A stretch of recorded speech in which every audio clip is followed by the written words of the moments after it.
Voilà, donc juste pour info, nous sommes enregistrés. OK, aujourd'hui, on va parler en gros de deux points principaux. On va d'abord prendre juste quelques minutes pour parler de le recrutement au master en général en France, comment ça se fait, parce que depuis quelques années, nous sommes passés aux plateformes qui s'appellent Mon Master, hein. Et avec cette plateforme, les règles sont assez rigides. Il faut absolument, par exemple, respecter le calendrier, respecter les pièces justificatives demandées. On n'a pas, nous, par exemple, au niveau local, nous n'avons pas de marge, même si c'est notre meilleure étudiante qui se réveille le mois d'avril, ça sera trop tard, au moins pour la première phase. Donc, je pensais que ça sera important de discuter un petit peu sur ce processus-là. Et après, on va vous présenter les trois parcours master langues étrangères appliquées en gestion de projet que nous avons ici à Caen. Alors, on y va. Donc, il faut savoir qu'il y a un mouvement de recrutement unique et synchronisé par la plateforme Mon Master. Les offres ont été publiées lundi de cette semaine. Et il y a quelques semaines pour parcourir toutes les offres, de préparer vos dossiers parce que le dépôt de dossier ne va commencer que le 25 février. OK? Je vous conseille de vraiment regarder le calendrier du prêt et aussi de noter ces dates dans vos agendas. Donc, vous pouvez commencer à faire le dépôt des candidatures le 25 et vous avez jusqu'au 24 mars. Donc, ça vaut le coup de vraiment être très, très vigilant par rapport aux dates. Après la fin de dépôt de dossier, les équipes pédagogiques, les membres de jury de master, hein, ils vont procéder à l'examen des candidatures classiques. Pour les demandes de candidature en alternance, les réponses sont données un peu plus tôt. Les alternants sont décidés pour le 2 mai. Ils ont un calendrier qui est un peu différent. Entre autres, je vais en revenir sur le diapo suivant. C'est parce que pour les alternants, il faut trouver le dispositif d'alternance en entreprise. Donc, c'est pour ça que vous êtes prévenu un peu plus tôt si vous avez choisi une formation en alternance. Alors, les jurys travaillent du 31 mars au 1er juin et après, du 2 juin au 16 juin, vous voyez, c'est un peu court, c'est qu'une période de 2 semaines. Ça, c'est ce qu'on appelle la phase principale d'admission. C'est pendant ce moment-là où vous allez recevoir les notifications si vous êtes pris, pas pris, et aussi votre classement dans la liste d'attente. Si c'est une formation qui donne une liste d'attente, vous allez voir comment vous montez dans la liste d'attente ou pas. C'est pour ça aussi, et je vais le répéter au prochain diapo, c'est très important que vous acceptiez ou vous refusiez au plus vite les offres parce que ça va laisser la place à quelqu'un d'autre qui est sur la liste d'attente peut-être. Alors, du 17 au 23 juin, ça s'appelle la phase complémentaire. Imaginons vous n'avez pas eu l'offre que vous vouliez pendant la phase principale. Derrière, il y a la phase complémentaire. Alors, certaines formations vont être complètes. L'année dernière, ici à Caen, en IUI, nous avons rempli notre promo lors de la phase principale. Mais pour d'autres formations, il y a la phase complémentaire et on refait tout le processus, c'est-à-dire que vous allez pouvoir faire un dépôt de nouvelles candidatures. Les candidatures vont être classées par ordre de préférence.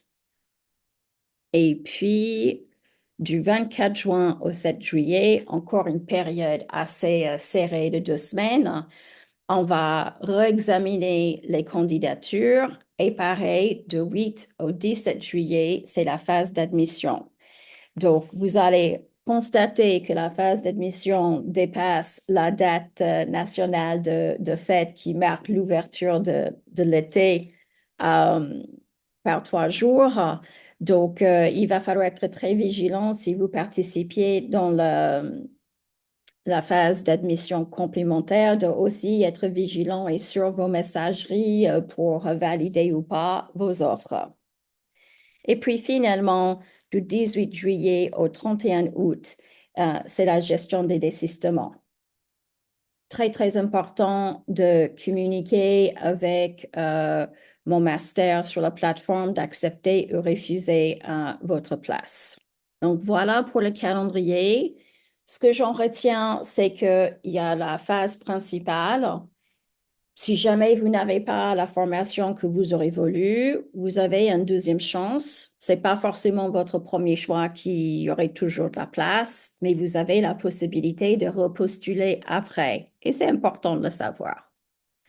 Alors, j'ai quelques conseils à vous donner. Je vous rappelle, je suis la responsable de master LOI ici à Caen. Je suis la responsable du parcours implantation des entreprises à l'international, mais je suis aussi la présidente de l'Association nationale de langues étrangères appliquées. Donc, chaque fois que je retrouve mes collègues au niveau national, nous parlons du plateforme Mon Master. Et c'est pour ça que je me permets de vous partager ces quelques conseils. Maintenant, il y a une fonctionnalité de recherche sur la plateforme Mon Master. Par exemple, vous pouvez chercher par mots-clés, vous pouvez chercher langues étrangères appliquées. Et donc, vous allez voir toutes les formations master langues étrangères appliquées avec leur colorisation. Et cette année, on voit aussi sur l'image de la fac, de l'université, on voit le taux de réussite. Par exemple, chez nous à Caen, pour IUI, il y a un taux de réussite d'être pris par la formation de 55%. Donc, ça donne une petite idée, quelles sont vos chances. Donc, déjà, vous pouvez rechercher dès maintenant parce que les offres sont publiées. Vous pouvez rechercher les masters LOA sur la plateforme. Après, j'allais vous conseiller de postuler à au moins 5 formations, même si pour vous, dans votre esprit, vous voulez que la formation à la Sorbonne Nouvelle, je vous conseille quand même de postuler à au moins 5 formations parce que au moins c'était le cas l'année dernière. Il faut avoir postulé à 5 formations afin d'avoir droit à la saisine du rectorat. Donc, si pour vous, vous tenez à cœur à être dans une formation master l'année prochaine, il faut faire au moins 5 formations, 5 candidatures. Préparez vos candidatures selon les critères de chaque formation. Et je vous conseille d'éviter les lettres générées par l'intelligence artificielle parce que nous, les profs, on le repère tout de suite. C'est important que votre lettre ne ressemble pas aux lettres de tous les autres candidats. C'est important que vous expliquiez votre projet professionnel. Quel est vraiment votre objectif professionnel dans cette lettre et puis aussi vos expériences. Souvent, les étudiants racontent dans la lettre de motivation, cette formation me donnerait l'opportunité de bla, bla, bla, bla, bla. Mais peut-être vous pouvez aussi parler de ce que vous-même, vous allez pouvoir apporter à la formation. Je pense que ça peut être une petite en plus. Pour ceux qui s'intéressent à l'alternance, et je vous dis, je trouve l'alternance super intéressante comme formation. Vous savez, quand vous êtes en alternance, votre temps est partagé entre une entreprise et entre une université. Donc, des fois, l'alternance, c'est 2 jours de cours, 3 jours d'entreprise. Des fois, c'est 2 semaines de l'université et 3 semaines de l'entreprise. Chaque alternance a sa propre organisation. Donc, je vous invite à bien vous renseigner sur comment l'alternance est organisée, parce que si vous êtes 2 semaines en université et 3 semaines en entreprise, ça veut dire que peut-être vous allez vivre entre les deux. Si vous êtes 2 jours à l'université et 3 jours par semaine en entreprise, il faut choisir un logement qui vraiment près des... Il faut aussi choisir une entreprise et un logement qui est à côté de l'université. J'ai d'autres conseils sur les formations en alternance. Des fois, les universités ont négocié ce qu'on appelle un bassin de contrat d'apprenti. Donc, ils ont une base de données avec des entreprises qui ont déjà accepté de prendre des apprentis. Souvent, en alternance, les formations, les promos sont limitées à 20 à 25 étudiants et des fois, l'université, ils ont ces 20 à 25 dispositifs à vous proposer. Par contre, il y a plein de formations alternance qui demandent à leurs candidats de chercher eux-mêmes leur dispositif d'alternance. Je vois beaucoup sur LinkedIn les candidats qui cherchent un dispositif alternance. Donc, il faut savoir, quand vous postulez en alternance, est-ce que l'université me propose un contrat ou est-ce que c'est à moi-même de trouver mon contrat? Parce que les enjeux sont pas les mêmes.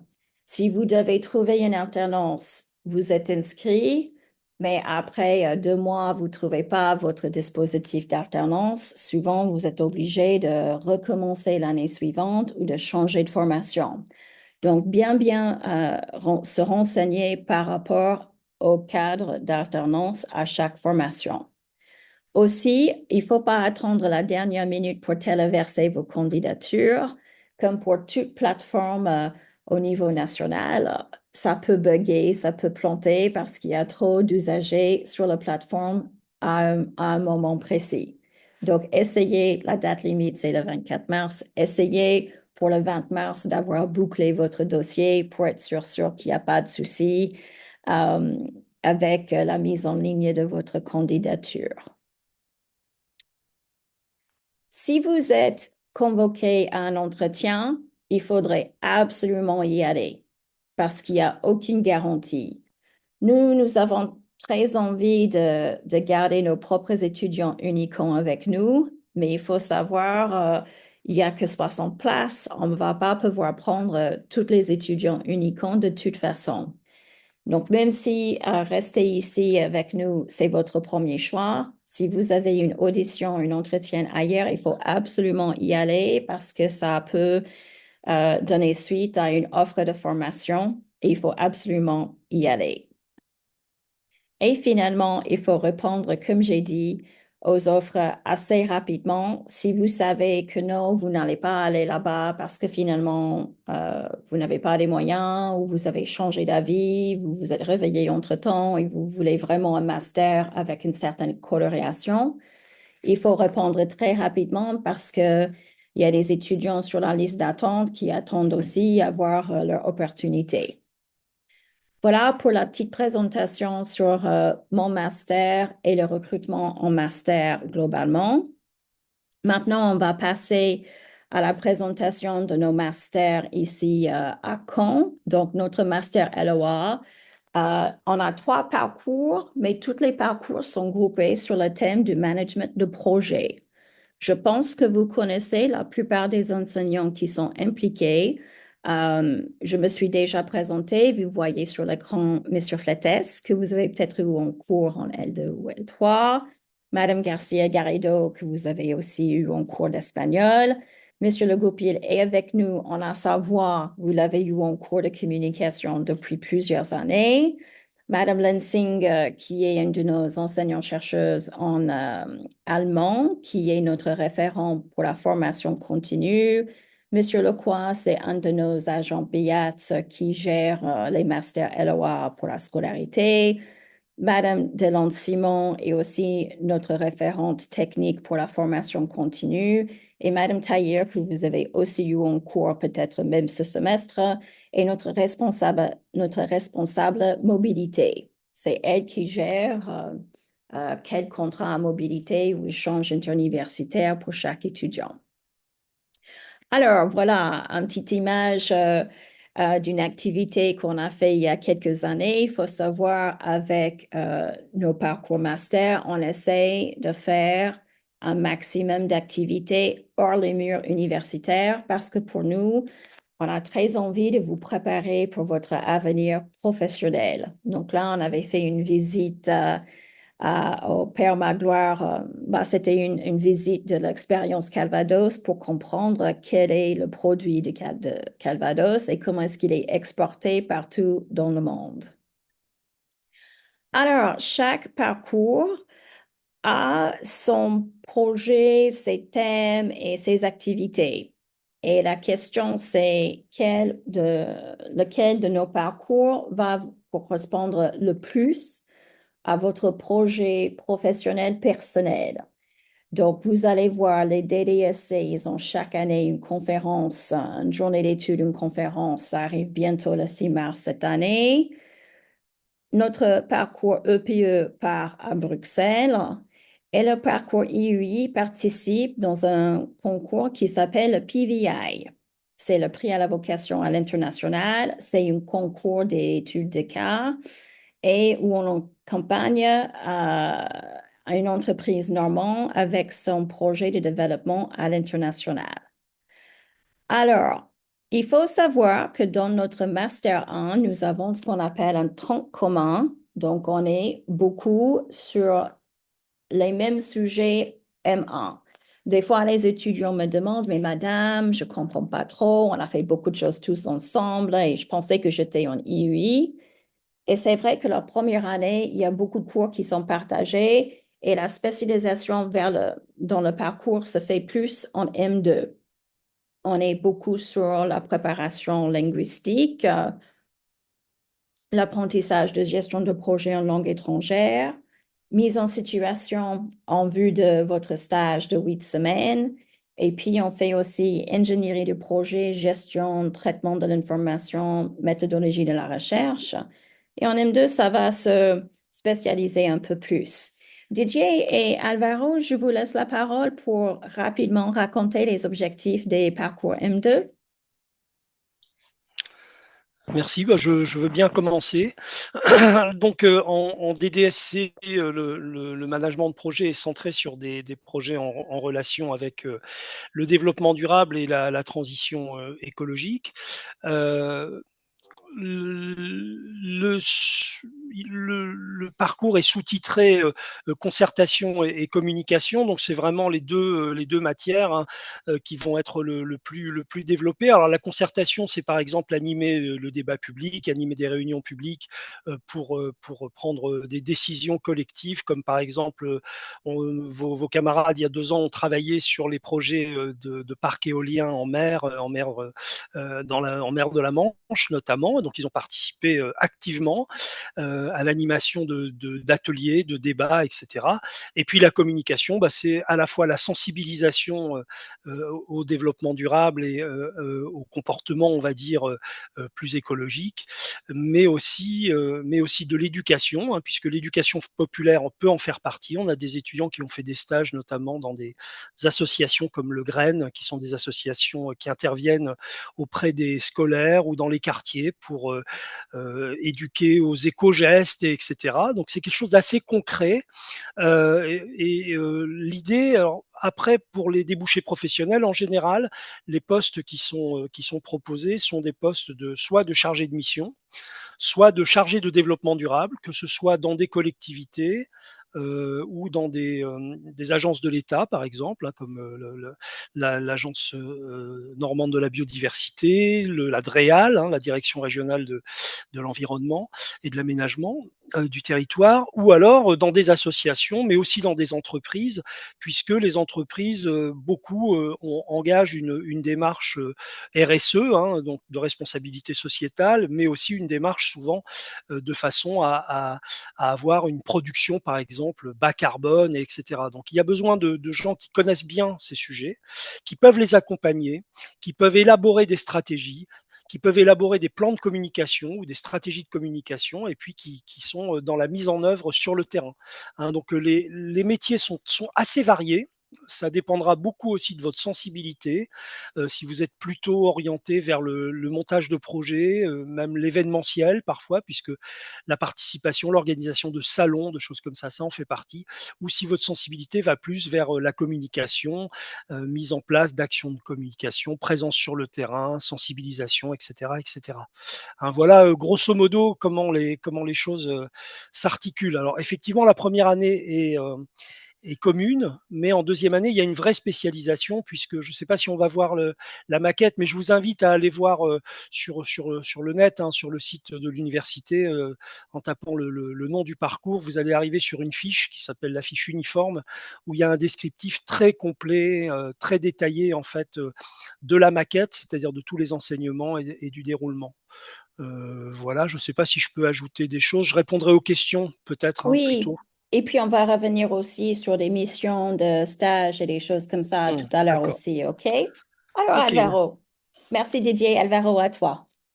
Oui, très rapidement. Ce qu'il faut tenir en compte, c'est que de plus en plus, l'État se désinvestit. Par le passé, quand on construisait une route, quand on finançait un programme de recherche, quand on finançait les travaux d'un pôle de compétitivité, tout ça, c'était financé exclusivement par l'État par le passé. Mhm. Mais aujourd'hui, l'État financie de moins en moins, même en ce qui concerne les collectivités territoriales. Et donc, ce manque de financement de l'État doit être compensé et il est de plus en plus compensé par un financement de la part de l'Europe. Mais pour obtenir ce financement de l'Europe et bien le gérer, il faut être capable de bien monter et gérer un projet européen, de différents programmes. Vous connaissez sans doute l'un des programmes européens phares qui est Erasmus+, hein, puisqu'en plus, certains d'entre vous sont déjà en mobilité, mais il y en a beaucoup d'autres. Et donc, notre master prépare nos étudiants à être capables de monter et gérer ces projets européens des différents programmes, que ce soit FEDER, ou Interreg qui appartient à FEDER, FEADER qui est le fonds pour l'agriculture, FEAMP qui est le fonds pour les fonds marins, ou Erasmus Plus qu'on a mentionné, Horizon Europe pour la recherche. Et donc, comme on s'adresse à une niche sur le marché du travail, les taux de placement de nos étudiants, on en parlera sans doute un peu plus après, c'est de 100%. C'est-à-dire, tous nos étudiants retrouvent du travail en tant que soit chargé de projets européens, soit ingénieur de projets européens, soit dans les relations internationales. Donc voilà, je pense que ça, c'est peut-être les points forts de notre parcours. Merci beaucoup, Alvaro. Et puis, je vais dire quelques mots sur IUI. Donc là, comme je l'avais déjà un peu indiqué, on est dans la formation de consultant. Et pendant que vous êtes masterisant, vous êtes consultant junior. Votre travail est d'accompagner les entreprises sur leurs projets d'implantation à l'international. Donc, on fait on a toute une boîte d'outils pour repérer qu'est-ce qu'il faut faire, comment conseiller. On va des étapes de A à Z sur un projet d'exportation et de développement à l'international. On travaille sur l'analyse des risques internes et externes. On travaille aussi sur quels outils financiers déployer pour ce type de projet et puis comment faire pour mieux choisir quand il faut prendre une décision stratégique.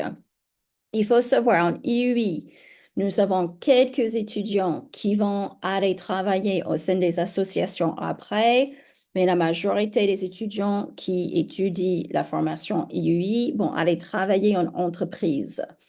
Donc, et beaucoup sont des business developers, c'est-à-dire qu'ils vont téléphoner, écrire, remplir une base de données plein de clients en même temps qu'ils travaillent sur la stratégie globale de l'entreprise. Donc, on est vraiment import-export. OK. On a pas mal d'activités professionnalisantes pendant le master. Je vous ai dit, on aime bien vous emmener en dehors des murs de l'université. Pour IUI, je vous avais déjà parlé du prix PVI. Nous avons la moitié de nos intervenants qui sont des professionnels en activité. Donc, vous avez devant vous, oui, vous avez des enseignants-chercheurs juristes, mais vous avez aussi des juristes pratiquantes. Et pareil pour les collègues qui dispensent des cours sur la finance, ce sont des personnes qui amènent leur propre expérience professionnelle au sein de la formation. Et aussi, nous travaillons pas mal avec une sous-groupe de la Chambre de commerce qui s'appelle Dynamic Export. Et puis, nous travaillons avec le CCE qui est le groupe des commerces exportants en France. Alvaro, côté EPE, ça se passe comment? Alors, ce qui est indiqué ici, c'est tout à fait vrai. Et on effectue tous les ans un voyage d'une semaine à Bruxelles pour visiter les institutions européennes. On vient d'y arriver d'ailleurs. On est allé la semaine dernière. Et ce qui est intéressant, c'est qu'il y a de plus en plus d'anciens du master qui travaillent à Bruxelles, dont certains commencent à travailler dans les institutions européennes. C'est vrai que ce n'est pas la vocation principale de nos débouchés, mais il y a de plus en plus qui travaillent par exemple à la Commission européenne ou à d'autres institutions européennes. Mais en tout cas, le voyage sert à connaître l'envers du décor, c'est-à-dire nos étudiants généralement diplômés vont travailler en préparant les projets d'un côté, mais c'est intéressant de voir l'autre côté, comment les projets sont gérés par les institutions européennes. J'indique aussi ici qu'il y a un réseau très important d'anciens étudiants du master, puisque le master EPE a été créé il y a 25 ans, en 1999, au début en tant qu'un DESS. Et donc, on reçoit constamment, moi je reçois constamment des offres d'emploi et des offres de stage que je diffuse auprès du réseau d'anciens étudiants, qui est très important. Et finalement, un point que j'aimerais ajouter, si vous êtes à la MLI ou que vous pouvez passer à la MLI, vous verrez devant la porte de la salle ELI 160, près de l'entrée, qu'il y a un nouveau, bon, il y a une banderole qui parle d'un projet. Et bien, ce projet, ça a été monté par les étudiants du master EPE, c'est un projet européen Erasmus+, un module Jean Monnet. Et pendant 3 ans, donc, la Commission européenne financie les masters EPE pour effectuer une série d'activités en lien avec l'objectif du projet qui est Understanding and Communicating Europe in the Regions. Donc, ça permet de lier les deux vocations du master, d'un côté l'Europe et d'autre côté les développements territoriaux. Donc, si vous êtes intéressé par ces masters-là, vous serez encore euh, concerné par ce projet puisque vous serez en master 2 dans 2 ans. Voilà, alors Alors, là, et c'est Didier? pareil pour des DSC, la plupart des éléments sont indiqués. Alors, nous effectuons un voyage d'études. Alors, cette année, pour de diverses raisons, ce sont les acteurs locaux qui sont venus vers nous et qui ont animé une journée. On a travaillé cette année et on travaille encore sur le thème de la haie bocagère comme étant un élément de la transition écologique. Donc, nous avions des acteurs. En fait, ce qui caractérise notre parcours, c'est que nous travaillons étroitement avec les acteurs locaux ou régionaux. Hein, donc, des gens aussi bien justement des agences de l'État, enfin des services de l'État, que des associatifs, que des élus et que des gens qui sont aussi dans des entreprises, etc. Donc, on a un réseau d'acteurs qui est très développé. Donc, ce qui permet ce voyage d'études, c'est-à-dire aller étudier une situation. Donc là, en l'occurrence, voir un petit peu comment les haies sont maintenues, exploitées aussi pour le bois énergie, etc. Voilà. Nous organisons chaque année un colloque. Alors, c'est les étudiants qui l'organisent, qui le conçoivent et qui l'animent. C'est-à-dire qu'il y a des tables rondes et qui sont animées par les étudiants. Cette année, c'est sur le thème de la haie bocagère, puisqu'en fait, ce que nous faisons, c'est que chaque année, nous avons un thème qui fédère un peu tous les travaux et toutes les activités pratiques des étudiants. Voilà, aussi bien les études de cas que le voyage d'études, que le colloque. Et puis, il y a de nombreux professionnels, hein, je parlais des acteurs, mais qui interviennent également, notamment en communication. Vous aurez de multiples intervenants, dont à peu près la moitié sont des pros. Et je ne l'ai pas mentionné sur la diapo, mais nous aussi, on commence à avoir un réseau d'anciens assez important. Et chaque semaine, pratiquement en cette période, je reçois des offres d'emploi ou des offres de stage venant de nos anciens étudiants qui nous écrivent depuis leur structure en disant voilà, j'y travaille depuis plusieurs années, nous cherchons un stagiaire ou une stagiaire. Donc le réseau est bien vivant et là aussi nous avons un très bon taux d'insertion professionnelle puisque on atteint les 100%, alors pas forcément dans l'année, mais dans les 18 mois qui suivent le diplôme à peu près. Hein, voilà pour le devenir de nos étudiants. Et que je confirme que ça fonctionne pareillement en IUI. Nous avons aussi des offres de stage qui arrivent et des offres d'emploi. Nous avons un groupe LinkedIn pour mettre en réseau les anciens et les étudiants actuels. OK, je voulais juste dire 2 mots sur le fait que cette année, nous ouvrons le recrutement en option 1 et en option 2. Je dirais que 99,9999999999% des étudiants sont destinés à l'option 1. L'option 1 est notre offre primaire vous faites un stage de 8 semaines à l'étranger, une mobilité à l'étranger et un rapport de stage d'environ une vingtaine de pages. Ça, c'est pour nous vraiment notre offre majeure et classique. Cela dit, tout diplôme à l'université doit pouvoir, dans des cas précis et exceptionnels, avoir un lien avec la recherche. Et nous proposons aussi option 2, où on ne fait pas de mobilité, mais on fait un stage plus important et on rédige ce qu'on appelle un mémoire de recherche qui est une quarantaine de pages. Il y a une soutenance à la fin du stage. L'option 2 est vraiment pour ceux qui pensent peut-être poursuivre dans une formation doctorat, c'est pour les personnes qui ont déjà effectué des projets de recherche, ce sont pour les personnes qui aiment beaucoup lire des articles universitaires et travailler des statistiques, par exemple. Vous ne pouvez pas venir chez nous sur option 1 et bifurquer vers l'option 2 par la suite. Soit vous postulez à l'option 1, soit vous postulez sur l'option 2. OK, je voulais que ça soit clair pour tout le monde. Je voudrais aussi vous parler, je sais qu'en France, on ne parle pas beaucoup de l'argent, mais il faut savoir que c'est très chouette parce qu'on a la mobilité et on a le stage à l'étranger en M1. Mais je vous conseille, après, c'est différent. Si on est au cœur de Londres, les coûts sont plus élevés. Si on est à Salamanca, c'est un peu moins cher. Mais il faut essayer de prévoir votre budget de 2 000 € pour couvrir vos frais de déplacement, votre logement, etc. Si vous êtes éligible, il y a une bourse Erasmus, mais il faut savoir que cette bourse n'est pas très élevée. Il faut que je revérifie. J'ai mis 180 €. Ça a peut-être augmenté depuis l'année dernière, mais je vais vérifier. Si vous êtes boursière, votre bourse est applicable aussi. Mais ça me semble très important de savoir qu'on attend un certain engagement financier de votre part.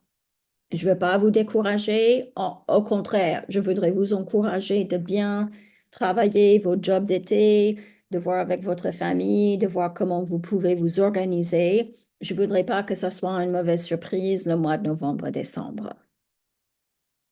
OK. Juste un petit aperçu, nous avons deux types de mobilité. Nous avons des échanges Erasmus. Ils sont toujours changeants. Ça, c'est la liste des années précédentes. Il y a peut-être des petites mises à jour. Mais on a un étudiant avec nous qui nous joint depuis Finlande. Donc, il faut savoir qu'il y a ce type de destination. L'autre type de dispositif d'échange s'appelle un échange interuniversitaire parce que ce ne sont pas des pays européens, ce sont des pays en dehors de l'Europe. Et nous développons le maximum possible ces échanges-là. Donc, il va y avoir un grand choix et c'est Madame Tahir qui verra ça avec vous. Cette année, nous avons une nouveauté. Votre offre de mobilité ne ferait pas partie de votre offre d'acceptation pour la formation. Les destinations de mobilité seront négociées après que vous avez accepté votre place chez nous. Alors, on a déjà dit en M1 pour le stage. En M2, il faut savoir que c'est un stage plus important. C'est votre stage de fin d'études. Vous avez le choix de faire ce stage à l'étranger ou en France. La plupart des étudiants, je pense, en EPE, DDSC vont privilégier des stages en France. Ou les étudiants IUI, c'est à peu près moitié-moitié. Il y a des étudiants qui savent qu'ils souhaitent absolument travailler à l'étranger, donc ils optent pour un stage à l'étranger. Juste comme j'ai des étudiantes qui savent qu'ils souhaitent faire leur vie en Normandie, ou ils ont déjà commencé à bâtir leur vie en Normandie, ils font leur stage dans des entreprises normandes pour essayer de décrocher un CDD ou CDI par la suite. Pour le stage M2, il y a un rapport de stage avec une soutenance par la suite. On ne va pas avoir le temps d'entrer dans les détails, mais dans l'enregistrement, vous pouvez revenir sur le type de mission de stage que font nos étudiants pour vous donner une petite idée de quel parcours vous correspondrez le mieux. Pareil, voici quelques exemples de où nos étudiants ont fait leur stage par le passé. Et comme Monsieur Le Goupil et Monsieur Flattes ont déjà dit, nous avons plutôt un bon taux d'insertion suite à ces formations LOA. Voici quelques exemples. Souvent, à la remise de diplôme, les étudiants peuvent nous annoncer est-ce qu'ils ont employé par un CDD, un CDI. De temps en temps, on a des services civiques aussi qui s'enchaînent après les stages. Donc, on est plutôt contente et voilà ici quelques exemples des réussites de nos étudiants. Et puis, pareil, ça va être dans l'enregistrement si vous voulez revenir dessus, mais souvent, on veut savoir que votre projet professionnel colle bien à la formation.